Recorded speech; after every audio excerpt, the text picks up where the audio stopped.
KPSC ಅಧ್ಯಕ್ಷರು ಅಮಾನತ್ ಮಾಡಿದ್ದಾರೆ. ಏನಿಲ್ಲ, ಕೆಪಿಎಸ್ಸಿ ಗವರ್ನರ್ಗೆ ಬಿಟ್ಟಂತ ಆದೇಶ. ಗವರ್ನರ್ ಅವರು ಅನಾಮತ್ ಮಾಡಿ ಆದೇಶ ಮಾಡಿದ್ದಾರೆ. ಯಾರು ಹಿರಿಯರು ಇರ್ತಾರೆ ಅವ್ರಿಗೆ ಇಮಿಡಿಯೇಟ್ ಆಗಿ ಚಾರ್ಜ್ ಕೊಡಕ್ಕೆ ಈಗಾಗಲೇ ನಾನು ನಿರ್ದೇಶನವನ್ನು ಕೊಟ್ಟಿದ್ದೆ.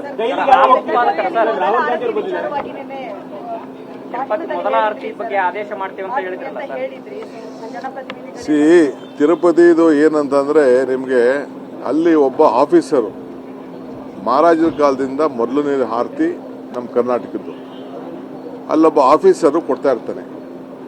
ಆಫೀಸರ್ ಬದಲು ಯಾರು ಅಲ್ಲಿ ಜನಪ್ರತಿನಿಧಿಗಳು ಹೋಗಿರ್ತಾರೆ ಅಂಥವ್ರಿಗೆ ಒಂದು ಅವಕಾಶ ಮಾಡಿಕೊಡೋಣ ಅಂತೇಳಿ. ಇಲ್ಲ MLA, ಈಗ ಮಂತ್ರಿಗಳಿಗೇನೋ ಸ್ವಲ್ಪ ಅವಕಾಶಗಳು ಇರ್ತದೆ, ಜಡ್ಜ್ಗಳಿಗೂ ಅವಕಾಶ ಇರ್ತದೆ. ಇಲ್ಲ ಜಡ್ಜೋ, ಇಲ್ಲ ನಮ್ಮ ಮಂತ್ರಿನೋ, ನಮ್ಮ ರಾಜ್ಯಕ್ಕೆ ಸಂಬಂಧಪಟ್ಟಂಥವ್ರು, ಶಾಸಕರುಗಳು, ಇಲ್ಲ ಅಧಿಕಾರಿಗಳು ಯಾರಿದ್ರೆ ಅವ್ರಿಗೂ ಒಂದು ಅವಕಾಶ ಸಿಕ್ಕಲಿ ಅಂತ. ಎಲ್ಲ ಪಾರ್ಟಿಯವ್ರಿಗೂ ಸಿಕ್ಕಲಿ. ಇದೇನು ಬರೀ ಕಾಂಗ್ರೆಸ್ ದಳ ಅಂತಲ್ಲ. ಯಾವುದೇ ಶಾಸಕರು ತಿರುಪತಿ ದರ್ಶನಕ್ಕೆ ಹೋದಾಗ ನಮ್ಮ ರಾಜ್ಯದ ಪರವಾಗಿ ಆರತಿಗೆ ಕೊಡೋಕ್ಕೆ ಒಂದು ಅವಕಾಶ ಇದೆ. ಮೊದಲನೇ ಆರತಿ ನಮ್ಮದು. ಏನು ಆ ತಟ್ಟೆನ ತೆಗೆದುಕೊಂಡು ಹೋಗಿ ಆ ಅಧಿಕಾರಿಗಳು ಅವ್ರಿಗೆ ಸಪೋರ್ಟ್ ಮಾಡ್ತಾರೆ. ಅದಕ್ಕೊಂದು ಗೈಡ್ಲೈನ್ಸ್ ಇದೆ. ಆ ಗೈಡ್ಲೈನ್ಸ್ನ ನಮ್ಮ ಪ್ರೋಟೋಕಾಲ್ ಪ್ರಕಾರ ನಾವು ಮಾಡ್ತೀವಿ.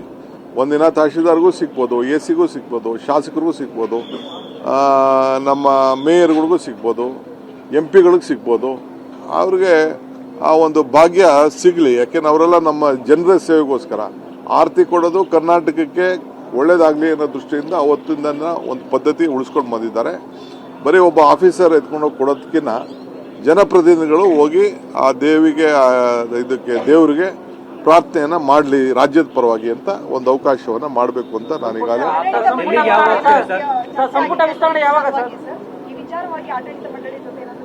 ಇಲ್ಲ, ನಾನು ಚರ್ಚೆ ಮಾಡಿದ್ದೀನಿ. ನಾನು ಅವ್ರ ಗೈಡ್ಲೈನ್ಸು ನಾವು ಸ್ಟ್ರೈಟ್ ಹೋಗೋಕೆ ಬರೀ ಚೀಫ್ ಮಿನಿಸ್ಟರ್ಗೆ ಮಠಸ್ವಾಮಿಗಳಿಗೆ ಅವಕಾಶ ಇದೆ. ನಾನು ಅದನ್ನೆಲ್ಲ ಡಿಮ್ಯಾಂಡ್ ಮಾಡಕ್ಕೆ ಹೋಗಲ್ಲ. ರೆಗ್ಯುಲರ್ ಆಗಿ ಏನು ಹೋಗ್ತಾರೆ ಅದೇ ಪ್ರಕಾರ ಹೋಗ್ಲಿ, ಕಾನೂನು ಪ್ರಕಾರ. ಐ ಡೋಂಟ್ ವಾಂಟ್ ಟು ನಮ್ಮ ತಿರುಪತಿ ಗೈಡ್ಲೈನ್ಸ್ನ ವಿರುದ್ಧವಾಗಿ ನಾವು ಇಂಟರ್ಫಿಯರ್ ಆಗಕ್ಕೆ ಇಷ್ಟ ಇಲ್ಲ ನನಗೆ.